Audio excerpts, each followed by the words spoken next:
Hi guys, Cleo here, and I apologize for looking like something a cat dragged in, but it's the dead of summer right now, and I'm kind of dead tired from the nightmares / lucid dreaming I've been having for like the last month and a half, so I'm kind of in a permanent state of exhaustion right now. But I'm right next to a golf course, so part of me is I get distracted. Anyway, I haven't done a video in a while, mostly because my life is not so fascinating that it's even worth making video blogs about, but I decided that I wanted to do one. Hi Jets! Yes, wouldn't be a vlog without you, making me have to yell to be heard. Anyway, about my Dungeons & Dragons campaign that I've been in for like 3 months now, mostly because I haven't actually recorded anything about it yet, and I want to preserve the memories so I can relive them at a future date. Okay, so disclaimers, this video is probably going to be pretty long because we've done a lot, and I'm not really sure where to start, and also I probably am going to leave out a ton of details because it's been quite an eventful 3 months, and we tend to play from like 1 or 2 in the afternoon to almost midnight, so a lot happens in those times, except on the days when we are stuck, for instance, in a wish that we're making with a demon and we want to be really careful. But anyway, also disclaimer, if any of the people in the group watch this video and get offended at something I say, I apologize in advance. I'm not trying to offend you. I love your guys' characters, and I think William's doing an amazing job as a DM. It's totally the most fun I've ever had in Dungeons & Dragons. Literally, finally, I'm part of a campaign that like Angel and my other D&D buddies from before would tell me about, and I was like, that sounds amazing. Why can't I find a group like that? Well, I finally did. Okay, so I guess first of all, how the group got started. I've played D&D off and on since I was like 16, and problem I think is that I tended to try to join already established groups, which even if they say they're friendly, it usually they already have this dichotomy going on, and when someone new, especially a single white female, or I guess it doesn't have to be white, but a single female injects into the group, that it kind of throws things off, and either people were trying to impress me, or they just rejected me because like, oh my god, she's a girl, she can't play D&D.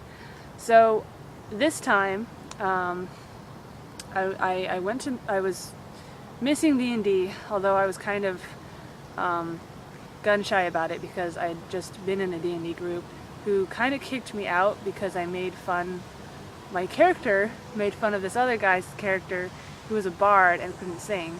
And apparently the actual guy got really offended, and all his friends were like, oh my god, you're a bitch, get the fuck out. Well, they didn't say that, but it was intimated. So I was kind of gun shy about joining another D&D group, but like I said, my other friends had told me about their great exploits, and I really wanted to experience that. So I looked for D&D on meetup.com, and they said that they had one coming up, and I was really unsure about it, but Steve was like, come on, let's go. So we went, and for the most part the people there were older, middle-aged, and I just didn't really have that much in common with them.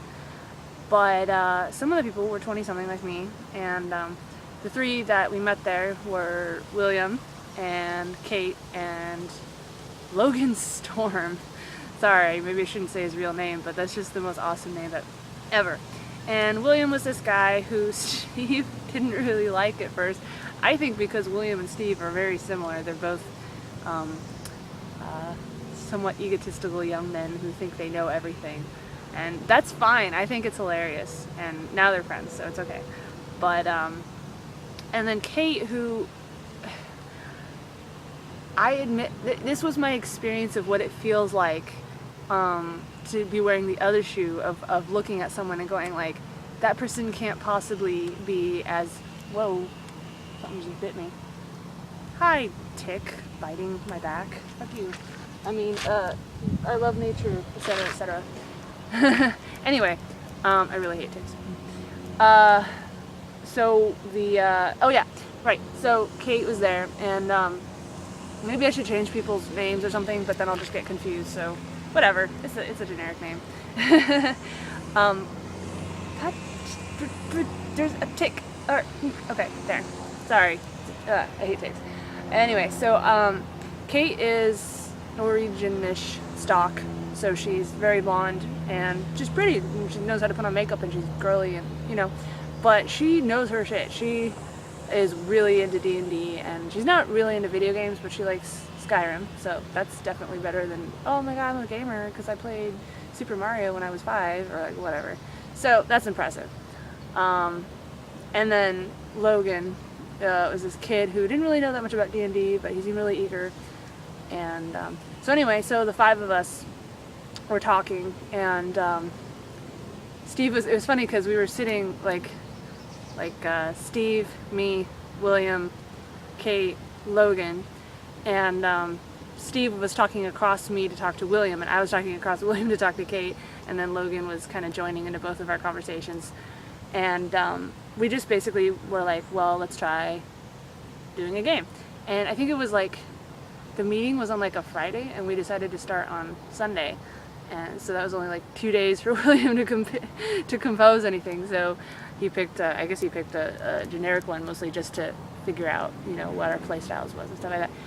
And so we met, and we had our little group meeting, and it went pretty well. I barely remember what we even did. We like fought some vampire guy who had orphaned slaves or something like that. I made my character a rogue because I love breaking boxes, breaking out of the box. That was sarcasm. I like rogues because they're easy. They're not as boring as fighters, but they're easy, and I like being the trap finder of the group. So I made a rogue named Rory, short for Aurora. And Kate made Arabelle, aka Bells, a ranger, although she was deciding between ranger and acolyte. Originally Steve made a character named Eva, who was a barbarian, I think? I don't even remember. And Logan made a sorcerer, I think. And so we saved the children, whatever, blah, blah, blah, blah. And it was funny because Logan said a couple like lines from movies that we were amused by, but it's kind of a pain in the ass because I had to drive, and I drove Steve and Logan, and for some reason I thought Logan lived somewhere else that was on the way, but it turned out he was totally out of the way, so that was kind of annoying. But anyway, so we had our little adventure. Anyway, and then we decided to meet next week. And also, while we were making our characters, I had this random thought that, hey, my character should be sisters with Kate's character. So, whoa, I'm dropping my iPod because I'm good at holding on to things.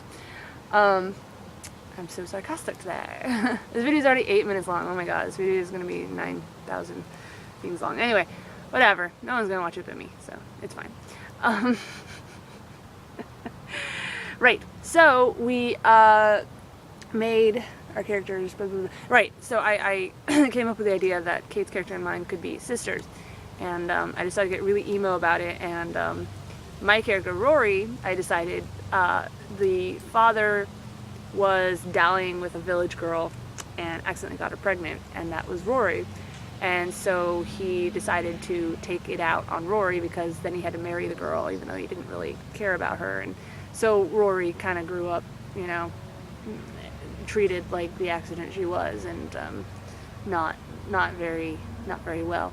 Whereas Bells was born like 3 years later, and for some reason, in that inexplicable way that bad parents do, the father and mother decided to completely dote on Bells, whereas Rory was always given the shaft, which sounds really weird, but if you read, well, extreme example, if you read The Child Called It, or anything like that, you realize that parents do that. They will, I mean, crazy parents will do that. They'll treat one child like garbage, and then they'll completely dote on the very next child for no reason, because humans are crazy.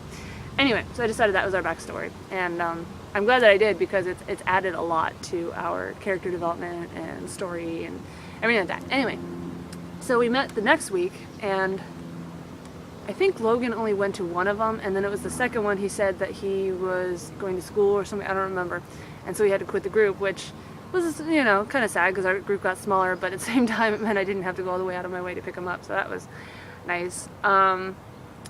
And so then we met, and we had an adventure, blah blah blah, and then William had finally had time to prepare a more in-depth campaign, and a purple portal appeared in game, and basically William's like, do you go through the portal?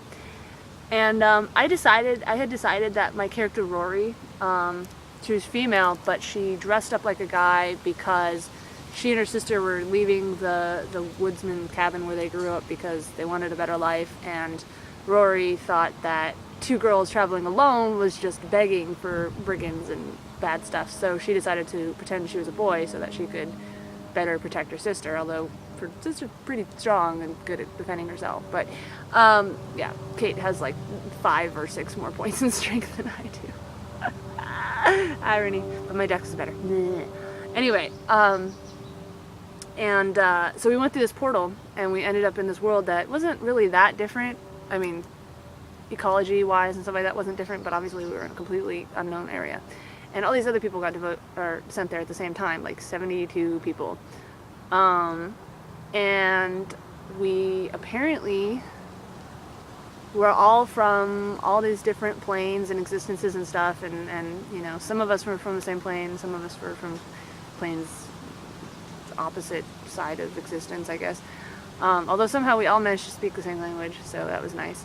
And one of the guys that had come through was this guy named Septarum, who I always think of as an orc, even though he's human. I don't know why, but I always picture him as an orc.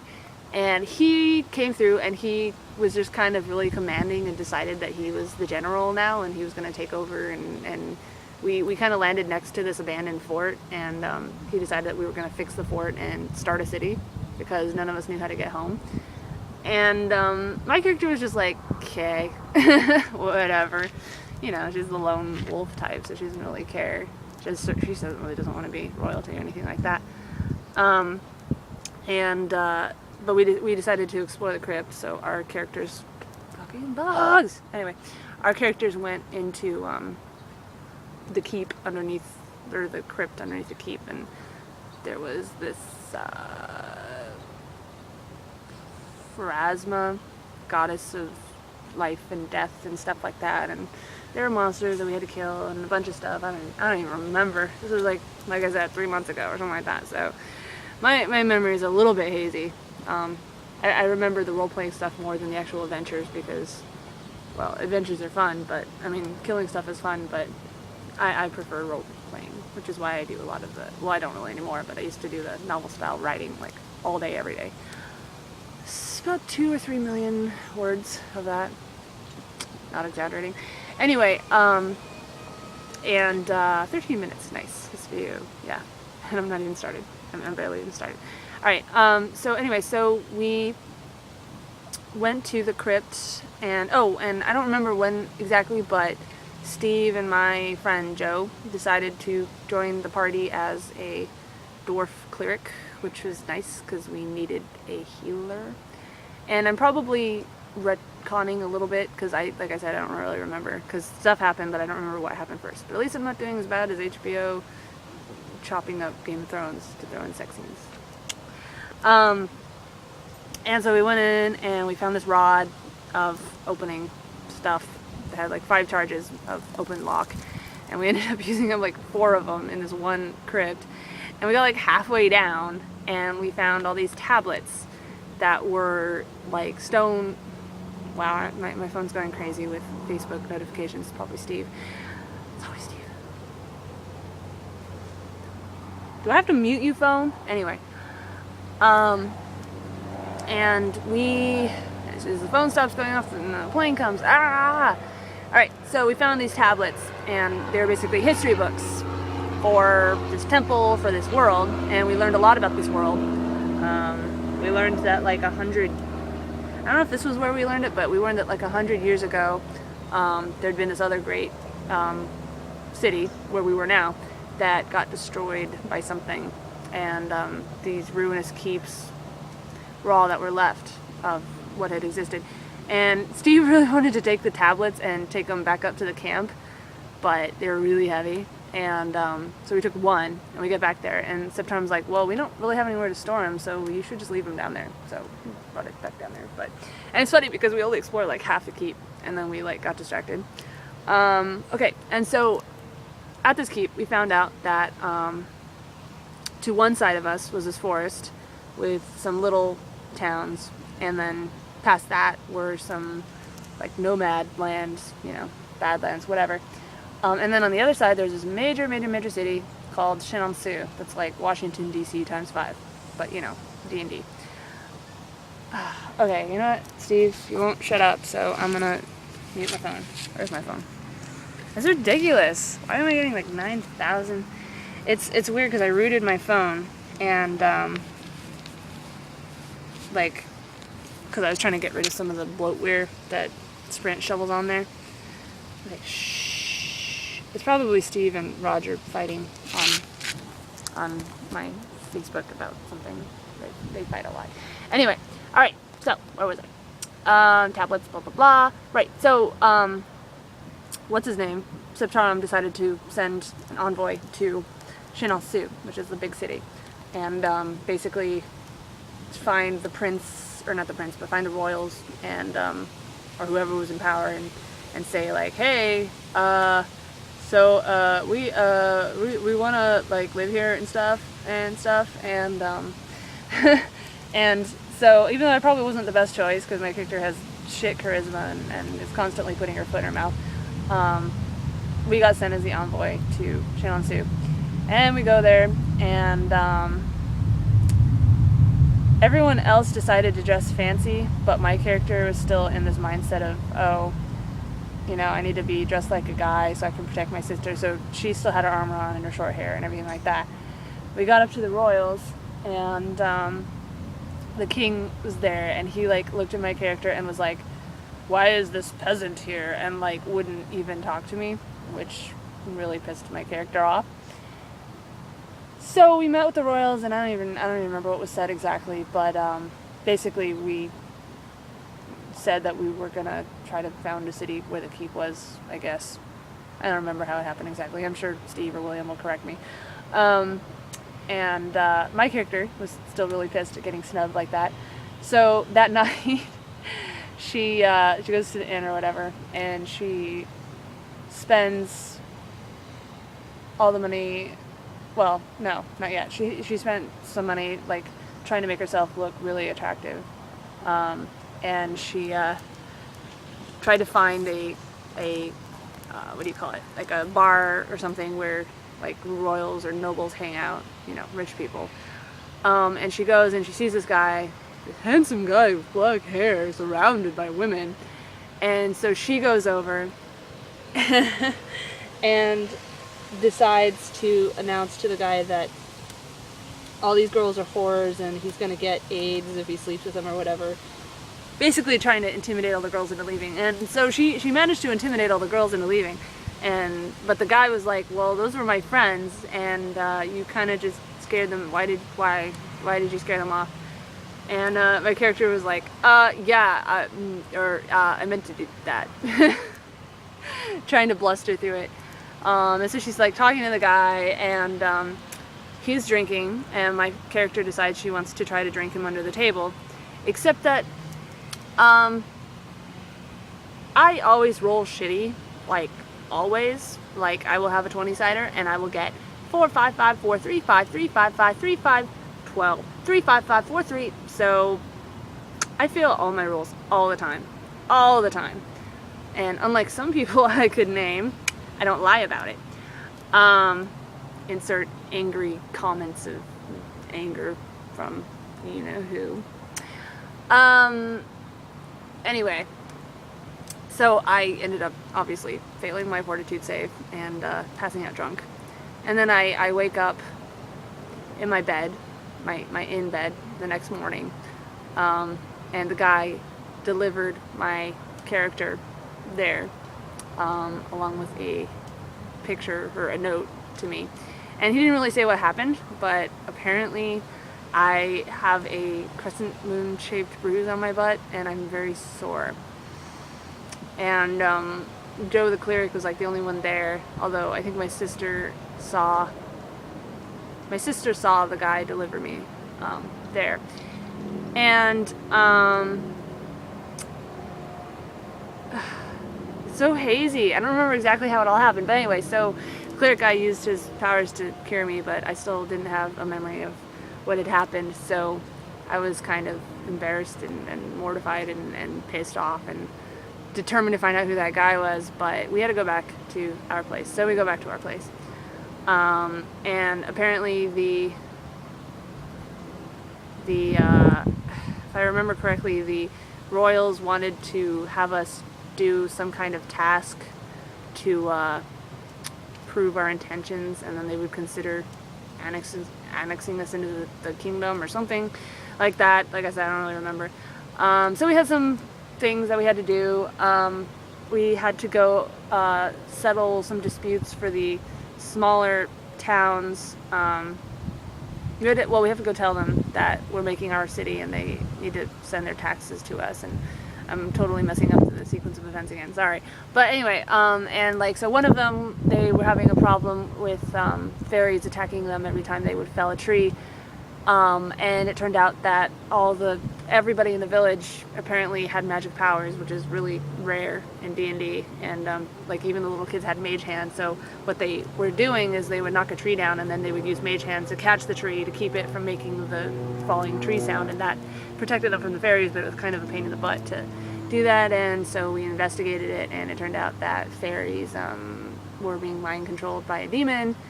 And we managed to defeat the demon, although Kate got bitch slapped by a beard, which poisoned her and almost killed her. And when we killed the demon, he dropped a glaive, which Kate picked up and turned out to be cursed.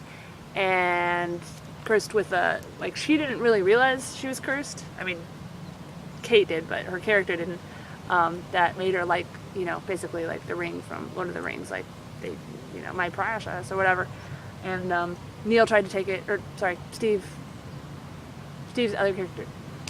I don't remember if this was before or after Steve changed his character from Eva to Neil, who was Indiana Jones with the ego of Han Solo, but whatever. Steve's character tried to take the glaive from her, and so he got cursed, and then we had to drag them both back to our place, where Savtarum turned out to be a paladin, and he had a spell that destroyed the glaive and the curse, so we were safe from that. But for a while it was like, holy crap. Oh, that's also when Kate got her pet, her companion, a panther, because I tried to knock her unconscious to take the glaive away, but to her character's mind, her sister just randomly attacked her, so she ran off into the forest, and that's when the panther came to her and protected her. And it was sweet, but it was kind of difficult. And before that, another village, I don't remember exactly how it happened, but we found signs of orcs, and we investigated it, and it turned out to be a group of orcs, like 5 or 6, sitting around a campfire, who had come from the Nomad Lands, who were a mercenary group, and something had driven them out of the Nomad Lands, so they were trying to find like passage through or something like that. And our party, some of the party wanted to attack them, but I was like, let's talk to them first and figure out what they want. And good thing we did, because turns out there were hundreds of them, all hidden in the forest and everything like that. And that's how we found out that they were from the Nomad Lands. And so we struck a deal with them that basically we would hire their services as a mercenary to patrol the kingdom and stuff like that, in exchange for letting them live, make up their own city on our land, unharassed. So that worked out well, because I insisted that we talk to them instead of attack them. Otherwise, that would have been the end of the campaign. Anyway, so at some point in all that, we had gotten summoned back to the kingdom, or Shannosu, where we were annexed into, Septarum was made into a noble, and his 3 daughters, Kate's character, my character, and Steve's character, Eva, girl, all of us were blonde, so we could pass for sisters, were made nobility, or made, not royalty, but, yeah, we were made nobles, and told everyone that we were related, even though we weren't. And our sigil ended up becoming rosewood thorn stuff emblem, because Steve's character was making weapons for everybody, and he made me a short sword with roses and ivy and everything like that done into the sword, into the ornamentation. And for a party, I think this was a princess's birthday party, my character spent all her money, like 300 gold. Actually, it was 280. She managed to, because she only had 280 gold. She went to like the best dressmaker in the city and had him incorporate the sword design into a dress that he made that was like a perfect dress, and made her like have a charisma of like 30 or whatever for the time that she was wearing it for the party. And so she goes to the party with Kate, and the other people got brought in through various means. And turns out, whoop-de-doo surprise, the black-haired handsome guy was the crown prince, Lauren, who was apparently enamored with my character, Rory. I don't know why. I don't know why he decided he liked her, but so he was having hilarious, or he thought it was all hilarious. And his sister was, I thought she was going to be like warrior princess or whatever, but she was pretty, you know, valley girl-ish. But there was this whole dynamic about how she liked to get into trouble, kinda. She's kind of an opiate head, and not the most discretionary person at times. So Lauren would intentionally get in trouble so he could detract some of the attention off of her, because in Shinonsu, women can inherit the crown as well, and she was first in line. He was after that. So anyway, so we go to the party, and the princess decides she's totally in love with Bells and my character and Eva, and we're all sisters now. Oh, not Eva, because my character said she didn't like Eva. So because Eva's really brash and whatever. So the princess Jessica, that's what William named her, is like, oh, we don't like her.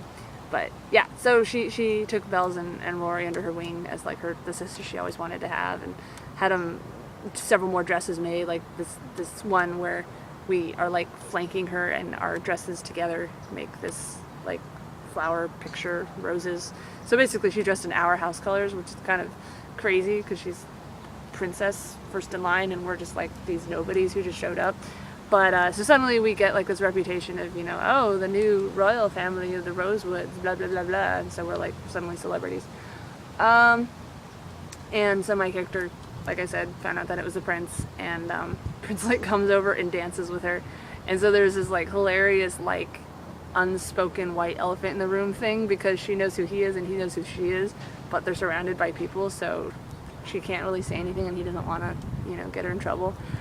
But yeah, so that happened, and that was funny, and I don't even remember all the details really, but she manages to, oh, so after the party winds down, and they're all breaking off into separate things, and apparently like the party isn't just the one night, it's like a whole week-long event, and the Rosewoods are invited to stay at the palace for that whole time, and that's where the joke Mrs. Potato Head started for Joe's character, because so while we were at the castle, the king in his hospitality tried to get us like whatever we wanted, but in order to circumvent like more extravagant desires, he basically just like showers you with whatever a normal person would want. So Joe said that he wanted three hot girls and one plain girl to make up for, or like to you know, flavor it out.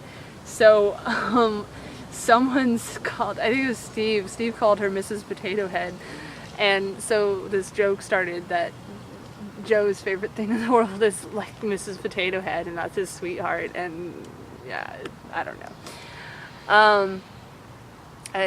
I'll probably stop the video in a little bit, and then I'll start another one because it just hit the half-hour mark. But anyway, so party, and they broke off and to separate parties, and turns out there's this neighboring kingdom prince named Edward, which is funny because it's my longtime roleplay character is named Edward, but my Edward's totally different. My Edward's blonde and kind of a crybaby. Anyway, and Edward is kind of sweet on the princess, and it's kind of expected that they'll marry. And Lauren's kind of friends with Edward's, although I can't really tell. And we go off with the princess, and the princess has all these like maids who kind of are harem girls, kind of. And the princess, like I said, is kind of an opium, like she's addicted to opium and stuff like that. And she's like trying to get my character to do it, but she's like really protective of my sister. Ooh, crane just flew by, pretty. Anyway, and while that's going on, oh, and so Edward, the prince of the other place, sees my character in this super nice dress, and starts like flirting with my character, and my character's like, okay, this is okay, I'm okay with this. But then Laurent, the original prince, the black-haired prince, who I always picture blonde, I don't know why, but I always picture like black-haired characters with blonde hair and blonde-haired characters with black hair, but whatever.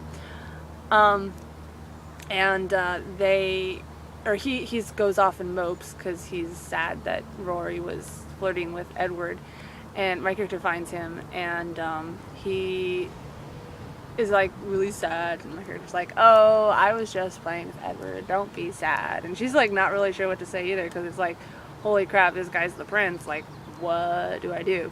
But he's like, oh, I want to show you I want to show you something. And she's like, okay. And so he leads her out into a garden, and there's like magic flowers that glow in the dark and blah blah blah. And there's a hedge maze, and he leads her into the hedge maze, and this was straight out of a romance novel, but it's fine. It was fun. And then, you know, she goes around the corner and he catches her and kisses her, and then takes her to a fountain where there's this moon goddess statue holding glowing moons in the middle of the ocean, or not ocean, lake, and then they do it on the grass, whatever. And it was really awkward role playing this because like everybody else is there watching, and I'm like, and he's like, so Lauren tries to kill you. Wow. Lauren tries to kiss you. Do you go along with it? And I'm like, I guess, because I've done plenty of role playing, novel style written. I have not role played anything romantic like in real life with other people there watching, so that was interesting. Anyway, so then we started our fade to black joke, because it's like every time now that my character sees Lauren, people are just like, oh, fade to black. And I was like, well, you know, she does other stuff, she doesn't just do that. But anyway, alright, so I'm gonna stop this video and I'm gonna start another one, and I'm gonna put this on the Cleo vs. the World account anyway, which isn't enabled for longer than 15-minute uploads, so I'm gonna have to break this up into 2 parts anyway. But if you would like to continue this epic journey with me of talking about the D&D campaign as much as I can remember, then you can check out the next video. Alright, see you guys later.